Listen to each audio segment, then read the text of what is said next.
So ayan guys, ang ganda ng itsura ng ating niluto sa grill pan na pang sisig. At this point, pwede na natin yung hanguin at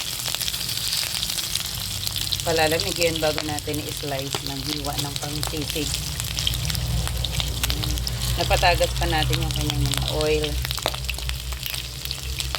Wow, ang ganda ng itsura.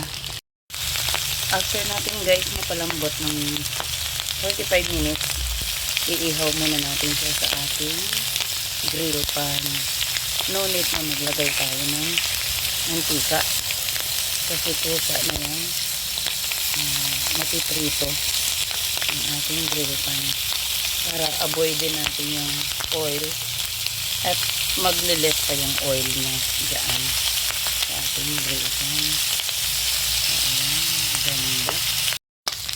Pwede rin naman kayo guys na mag-ihaw kung gusto nyo na ang sisig nyo ay inihaw. Ang ayoko lang kasi sa inihaw, syempre makakakuha pa tayo doon ng mga uling-uling. Samantalang ito, maglilis din yung oil ng ating mascara dito sa ating karne. Ito rin sa guys, mix mascara, tenga, may liempo, may laman. Ganyan lang. Pagkatapos natin siyang mapakrispy dito, i-slice natin ng maliliit na pang hiwa ng pork sisig. Diba guys, ang ganda ng itsura niya. Tapos patatagasin pa natin yung kanyang mantika dyan. Kapag ganito na guys, ayan, pwede na natin hanguin. At i-slice naman natin siya ng maliliit.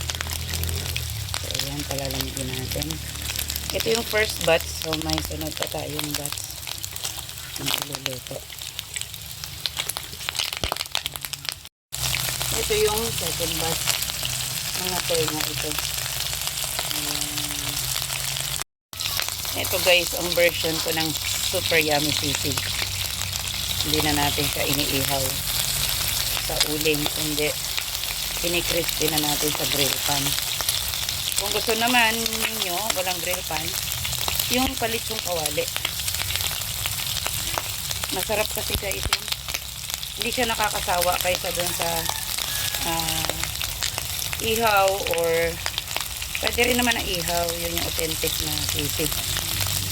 Kaya lang sa akin mas gusto ko yung ganito, hindi siya nakakasawa. Hindi rin ako naglalagay ng mayonnaise kasi nakakasuya.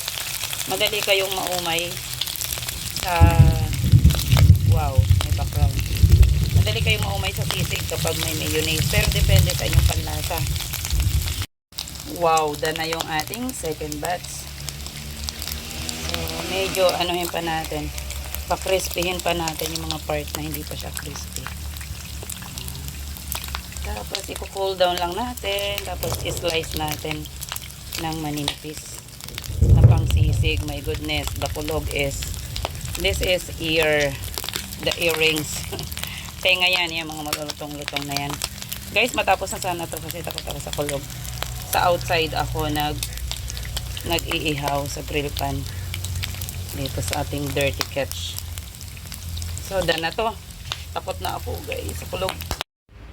So ayan na guys, pag cool down na siya, napalamig na natin, ayan, ginugupit-gupit ko siya ng slice ng pork sisig. Depende sa inyo gaano kalalaki ang gayat na gusto nyo. Mas maganda sa akin yung mas maalwan yung gupitin nyo ng matalas na gunting.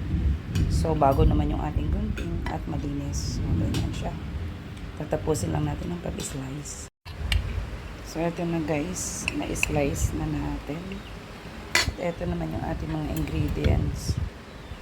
Hindi ako makakuha ng red chili or yung siling labuyo kasi natatakot guys ako sa kulog. So, ito na lang muna yung ating ingredients. May secret yan, hindi ko sasabihin, basta spring onion, sibuyas na violet, sibuyas na white, at saka basta may sikreto siya. At yun nga, yung ating sili ay green lang yung ating ginupit-gupit or in-slice, 6 na buo. Baka ayaw nila ng sobrang maanghang. Mi-mix well lang natin. Siyempre, meron siyang konting soy sauce, tapos lalagyan natin siya ng oyster sauce. I-mix lang natin dito yung ating ingredients. Ilalagay natin ang ating lemon or kalamansi pala. Kalamansi juice, and syempre yung ating soy sauce. Tansyado lang natin yan. And syempre, hindi mawawala ang ating mamasitas. Oyster sauce. Ground black pepper. And syempre, mix well natin siya. Wow. Hindi pa kayo natatakam sa ating super yummy pork sisig. Wow. As in. Maganda sana guys, may pula tayong sili. Kaya lang hindi nga ako makapanguha. Kumukulog at kumikidlat. Natatakot ako. Special yan guys. Yung mayo namin ay hindi Japanese. Basta-basta. Char. Ayan guys, super yummy ang ating pork sisig. Pwedeng panghapunan, pwedeng pangpulutan. Guys, nako, sobrang makakatipid kayo kasi kung ako lang guys kakain, ako 4 na kain ko yan. Promise. Pero syempre dahil masasarapan kayo dyan, baka mga 2 hanggang 3 kain nyo lang yan. So hurry up.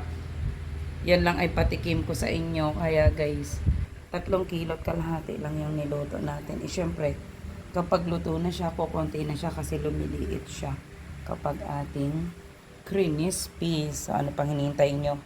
Order na! Available na. Sobrang available ngayon. PM lang.